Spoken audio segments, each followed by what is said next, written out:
So this summer we've got Truth or Dare, which is a sleepover game that they turned into a horror movie. We've got Tag, which is a playground game they turned into a comedy. So I feel like we got to go for the triple feature here. Gotta get Punch Buggy. We got to get Punch Buggy, the travel game that becomes an action movie. Hello, everyone. Welcome back to Screen to Screen. I'm Andrew. This is Chris. Hey there.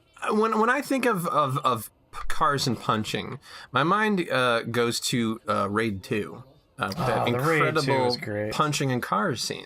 Yeah. And I kind of want like a movie that's a lot of punching and cars like that. My favorite fact about that movie, is the cameraman actually, while holding camera, was leaping through the car as well to follow the action. The cameraman was also a martial artist. It's amazing. It's such a good movie. It's incredible. What we're coming up with today is not necessarily a good movie. So Punch Buggy. Now I don't think I've ever really truly played Punch Buggy. You never punched a buggy? I mean, I feel like I've been a participant in like a round of Punch Buggy, and someone was like, Punch Buggy, and hit you. Yeah, pretty much. That's it. But if I understand, the rules are generally you pick like a color, and if you see a bug, a Volkswagen bug. Yes, a Volkswagen Beetle. You give someone a punch, and you claim the color, like Punch Buggy Red. Punch Buggy Red, and you punch him. And don't forget the short-lived sequel, the PT Bruiser. Ooh, now that's something I don't know, but I can infer from the title what that is. When the PT Cruiser was a car, people would be like, PT Bruiser Blue. So I suppose we gotta have the Beetle in there. Well, yeah. That's definitely part of this. And there needs to be a reason for the punching. There needs to be a reason for the cars. It's an action movie.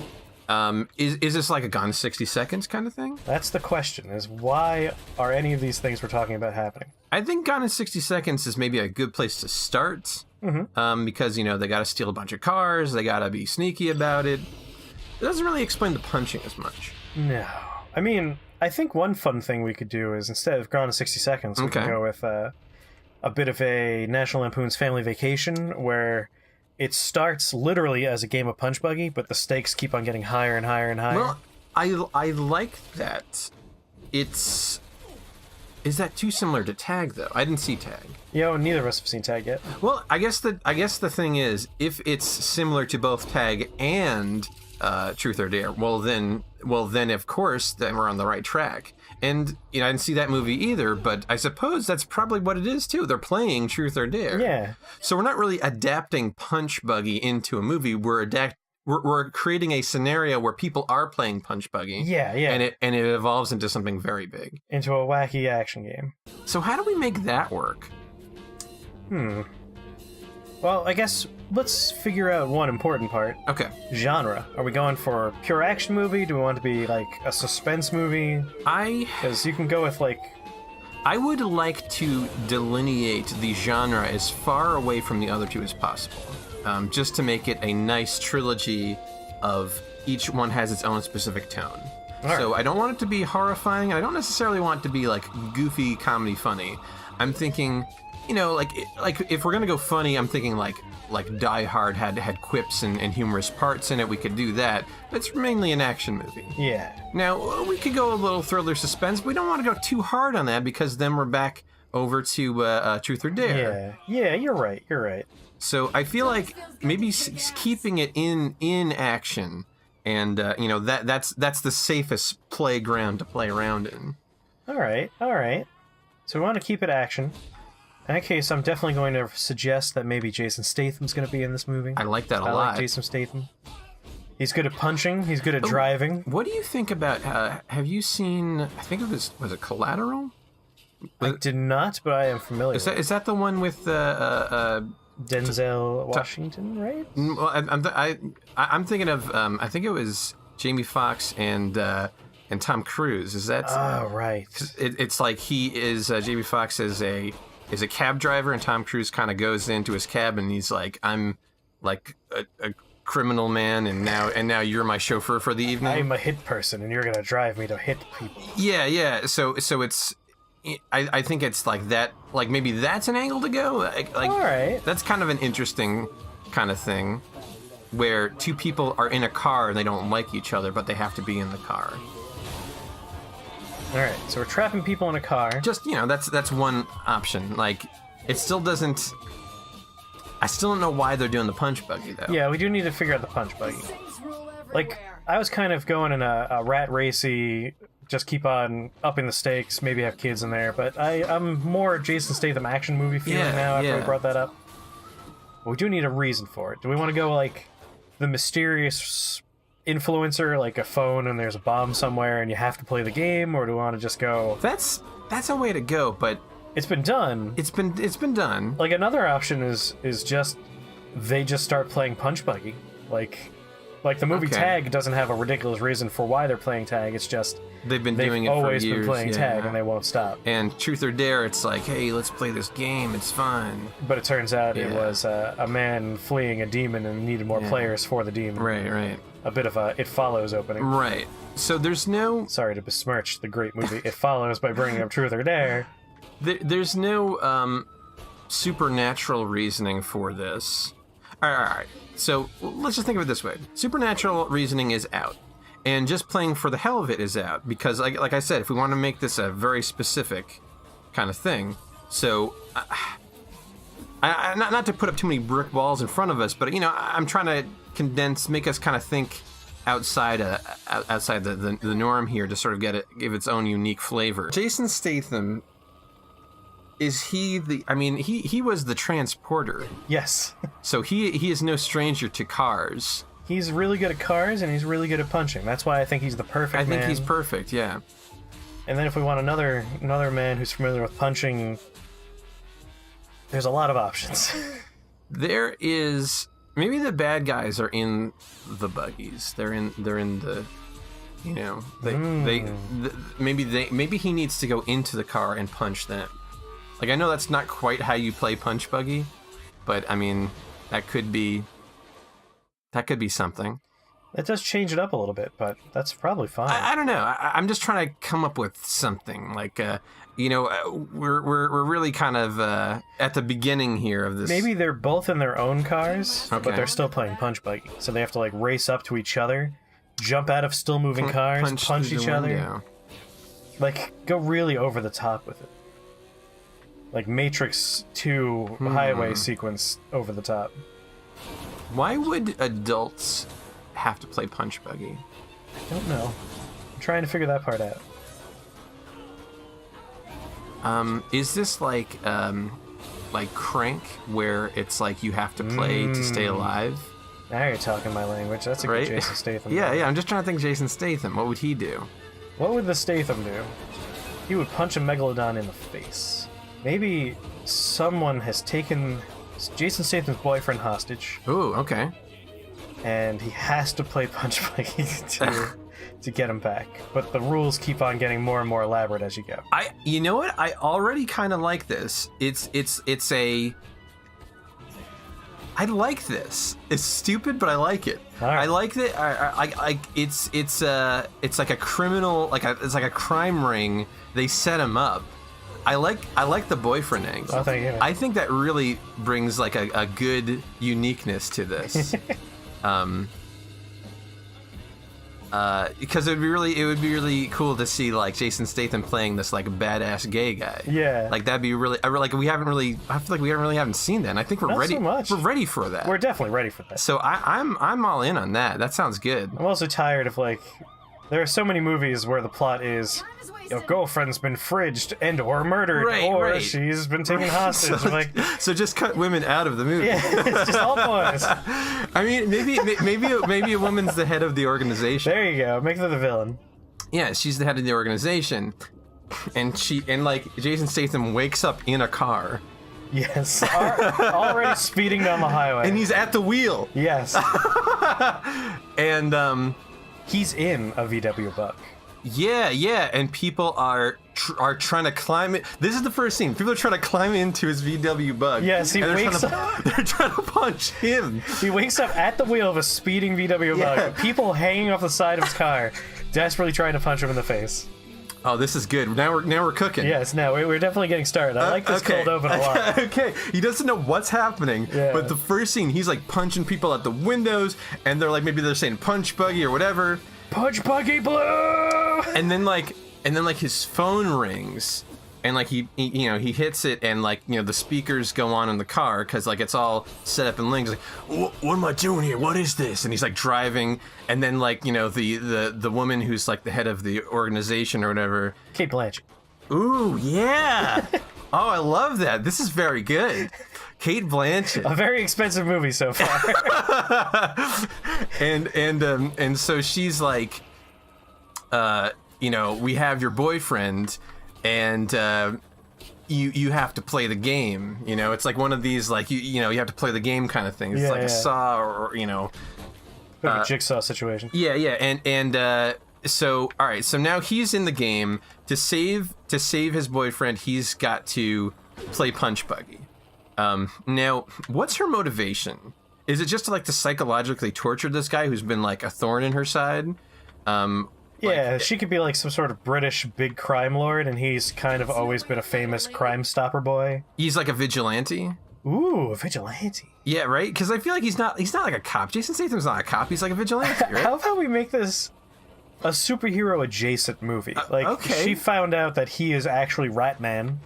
He's been cleaning up the mean streets. Okay. But it has no superhero action whatsoever. This is just she found out who he was. Oh, that's kind of cool. He's a bit of like a Punisher, where he doesn't really have powers necessarily, but he is like a crime fighter. He's got a persona. Mm-hmm. We never see that part because it's not important. But exactly. It's like I really like this. The motivation is just that she's a villain. She found out he's the hero, and this is an over-the-top revenge scheme. And this could be sort of like she can even make fun of him because this doesn't take place in like the Marvel universe. This takes place in our universe. Yeah. And for someone to parade around in a costume fighting crime is kind of silly. Exactly. So this is maybe this is like her way to to get rid of him. It's like you think punching is a game? Well, now it's a game. Because.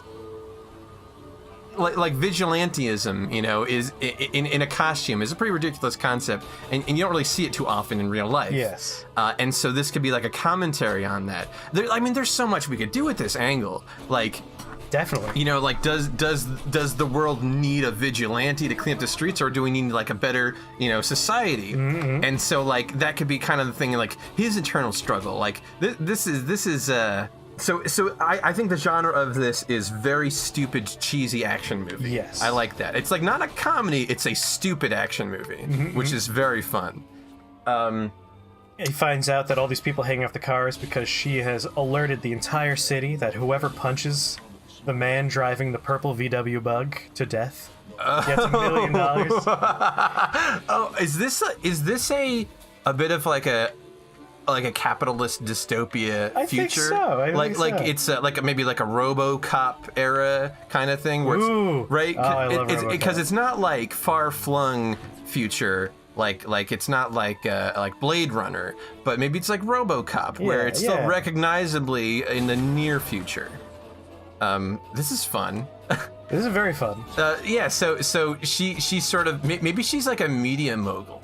Yes. And she's like a crime boss, but that's like a secret. Yeah, no, she uses her media influence to essentially erase her crimes. And she's like saying like, this vigilante is, we need to take vigilante justice and like if he's such a, such a supporter of vigilantism, we need to take back our city from this masked this masked villain. Yeah, and kind of turn it around. So now the whole city's against him.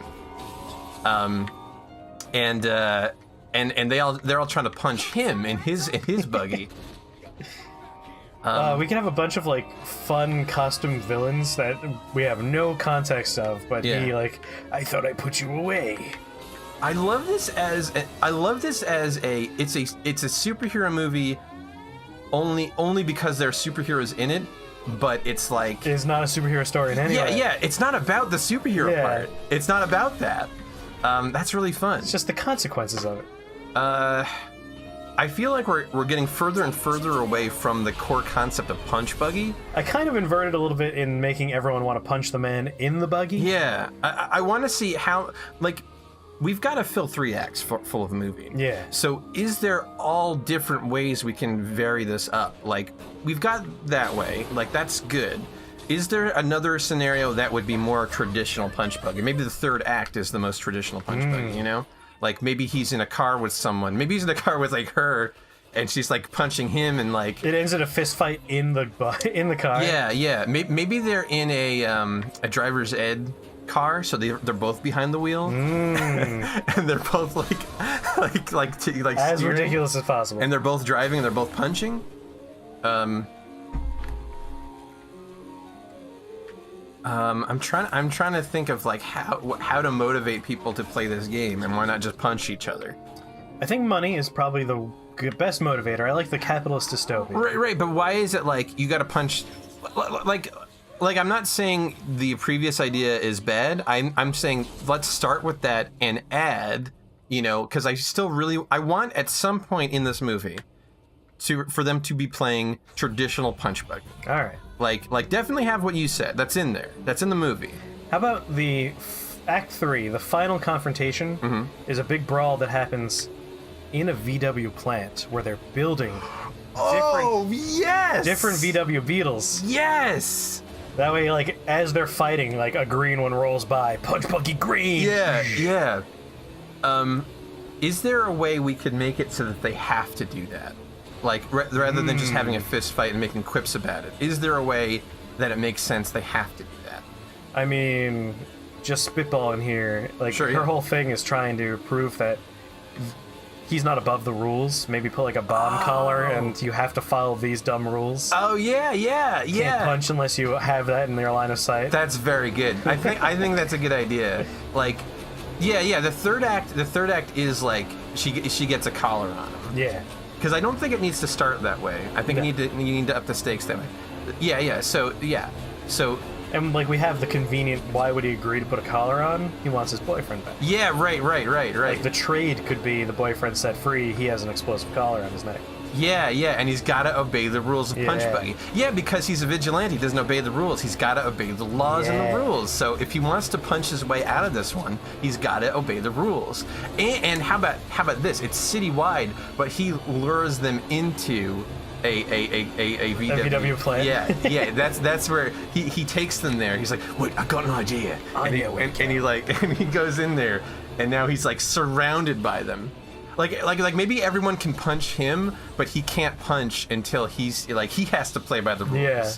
It's like, what if everyone else doesn't have to obey the law, but you do? You know, like she turns it around. See how you like it. And then he does, and he goes in there, and he's like punching in the factory, and they're like on conveyor belts, and they're like swinging from robot arms. Punch Buggy green. Punch Buggy green, motherfucker. Oh, that's so good. This is great. We've got an Act 1, we've got an Act 3.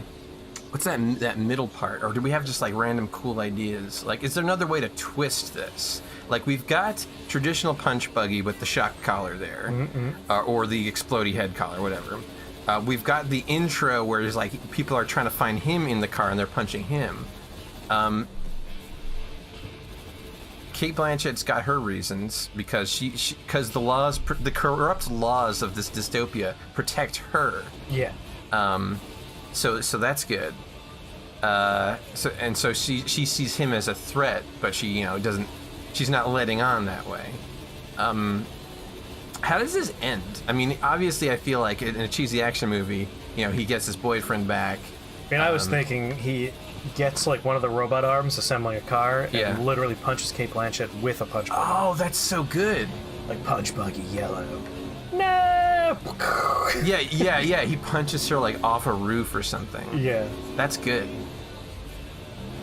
Yeah, like this is pretty over the top. I like it. Yeah, I'm thinking Crank. This is pretty much Crank 3. Yeah. Crank 3 : Punch Buggy. I mean, Crank is a very good series, and I love Crank. This could be Crank 3 Punch Buggy. It really could. I mean, well, I guess he's not gay in that. Maybe he's bi. Maybe we never knew. Yeah, he's a flexible guy. Yeah. All right, sure. I mean, we could always. That's good for bi visibility. Yeah, there you go. Yeah. So we could call this Crank 3 Punch Buggy. It could be kind of like a tie-in there. Yeah. It definitely plays to, or at the very least we could give that director. Well, I don't actually know who directed that movie. Yeah, I don't know. But the director could just make this. Yeah, it could just be a spiritual. This could be one of those things where we write it as its own movie, but then the producers are like, let's make this Crank 3. Yeah. So I could definitely see this turning into a Crank 3 in the middle of production. Yeah. Like, unnamed Jason Statham movie becomes Crank 3. It's definitely in that vein. It doesn't quite have the same... If it were Crank 3, he'd have the collar on from the beginning of the movie. Yes, because that's how they always establish that movie. It's like, your heart's going to explode, or we've replaced your heart with a Chinese knockoff. This feels like a Crank adjacent movie, sort of like a... It's like it's a Punch Buggy, a Crank story. Yeah. You know, it's like in which case we wouldn't have Jason Statham as the main actor, but I really do like Jason Statham. This. You know, let's worry about how to market it later. Yeah, that's the marketing department's problem. Yeah, that's on them. It could be Crank 3. It could not. We'll figure that out. Is there a sequel hook at the end? Ooh. Like for P.T. Bruiser. P.T. Bruiser. Yeah. I feel like P.T. Bruiser would be the sequel, and that would be like. What's another like dumb game you play in the car? Travel Bingo, like. The license plate game. License plate game, yeah. I Spy. Ooh, I Spy. I Spy might be the sequel. I Spy is a movie though. It's just not based. Shit. It's called I Spy. It's not. It's based on the show, not on on the game. We still don't have anything for Act 2. Like, Act 2... Is he hiding out somewhere? Or... I think Act 2 should just be where we pile a bunch of, like, the over-the-top action sequences. Okay, but, like, what is he doing? There has to be cars and there has to be punching. I imagine he has to be going from point A to point B, for whatever reason. Yeah. Probably Kate Blanchett is making him do it. Yeah. Oh, maybe it's kind of a scavenger hunt situation. Like, Kate Blanchett has other buggies... and he has to go and punch those buggies. Oh, he has to find all the buggies in the city. Yeah, he has to punch those drivers. I've hidden 60 buggies in the city. In this city, you'll find 60 punch buggies driven by your most ardent fans. Wait a minute. What if his boyfriend is in one of these cars and it's kind of like Speed? Yeah, he has to find it before it blows up. Yeah, like he's almost out of fuel, and if he runs out of fuel, the car blows up. So he's got to go all around the city, and if it's not his boyfriend, he's got to punch the guy in the buggy. Yeah. Like, because otherwise that, like, because they're not all innocent people. They're all like henchmen. Yeah, they're all henchmen or like villains that he's interacted with in the past. They're all like a bunch of mini bosses. Yeah. And he's got to go in, and he's got to punch them out of the car and take their buggy, and then take their buggy, and he's got to go through each one until he finds his boyfriend. And once he does, you're like, oh, it's good. And then like Act 3 happens, and they're like,